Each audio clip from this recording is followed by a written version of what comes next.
Bonjour à tous, j'espère que tout le monde va bien. On va continuer l'étude des commandements et les péchés qui ont rapport avec.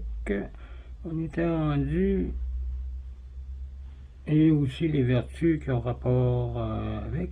On était rendu à la troisième vertu principale, la patience, la douceur, le caractère pacifique. Donc commençons avec un signe de croix. Au nom du Père, du Fils et du Saint-Esprit. Amen. Troisième vertu principale, la patience, ou la douceur, ou un caractère pacifique. La personne patiente est celle qui, par amour pour Dieu, accepte docilement les adversités, les obstacles de la vie. Les adversités que nous devons surtout supporter sont les maladies, les accidents, la rechute dans le péché ou nos mauvaises habitudes, les travaux nombreux ou pénibles de notre état. Voir Luc 8, verset 15 et Romains 8, verset 25 à 28, car tout concourt au bien de ceux qui aiment Dieu.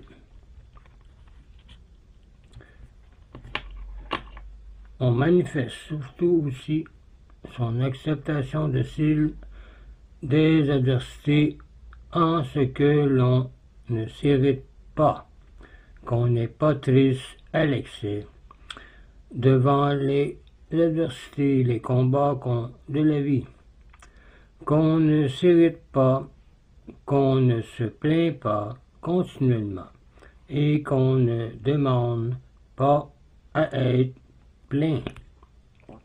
Voir Jacques 1, verset 20, Matthieu 5, verset 5, Ecclésiastique 30, verset 25, 2 Corinthiens 7, verset 10 et Matthieu 11, verset 23.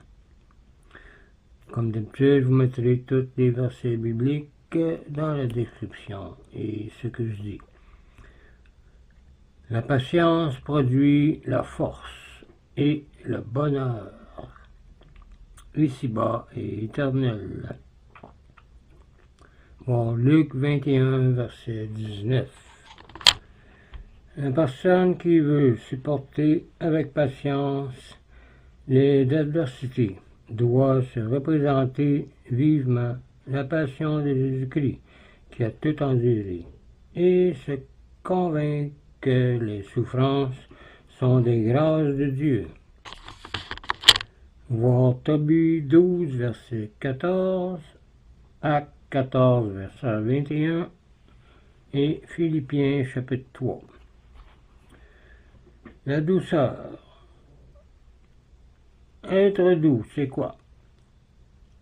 Être doux par amour pour Dieu, c'est ne pas s'irriter encore quand on vous fait du tort.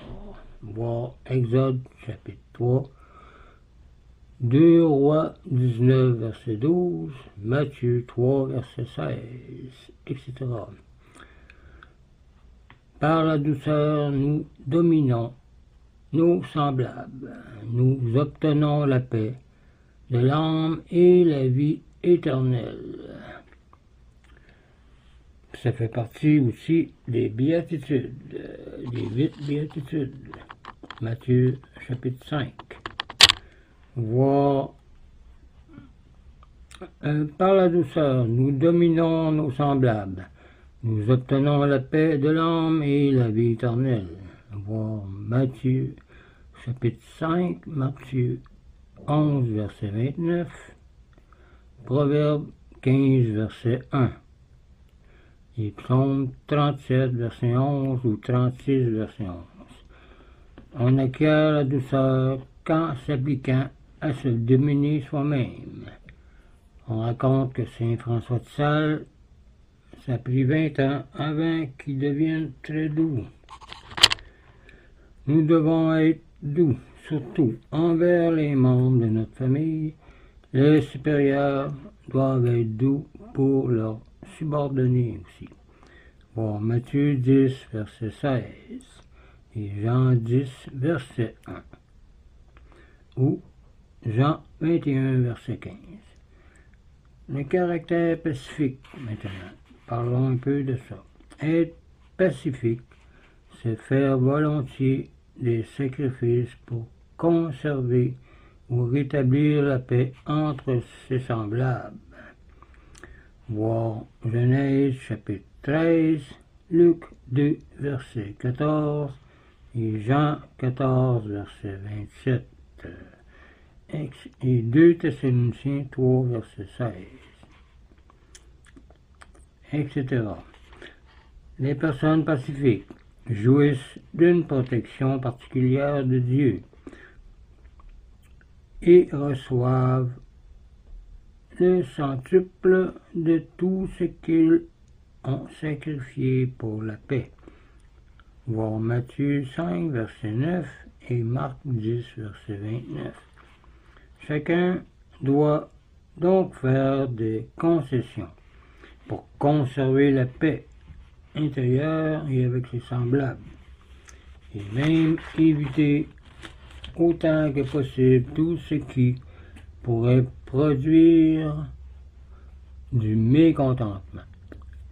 Voir Galates 6, verset 2 et Matthieu 10, verset 34. L'opposé de la douceur, mais c'est la colère. La personne colérique est celui qui s'irrite, est celle qui s'irrite de ce qui lui déplaît, avec le désir de s'en venger, de se venger. Voir Jean chapitre 2, Exode chapitre 32, ou Psaume 4, verset 5, ou 5, verset 5. La personne en colère nuit à sa santé en plus, perd l'usage de sa raison, se rend odieux et court le risque de perdre son âme. Voir Ecclésiastique 30, verset 26, ou Jacques 1, verset 20. Vous pouvez voir aussi Proverbe 22, verset 24, et Matthieu 5, verset 22. Pour vaincre la colère, il ne faut ni parler ni agir sous le coup d'une émotion colérique, mais si possible, recourir immédiatement à la prière. Si par notre colère nous avons blessé quelqu'un, nous devons réparer notre faute tout de suite et demander pardon, surtout si c'est mortel et même si c'est véniel, car si c'est mortel, vaut mieux d'aller à la confesse. Voir Jacques 1, verset 19 et Éphésiens 4, verset 26.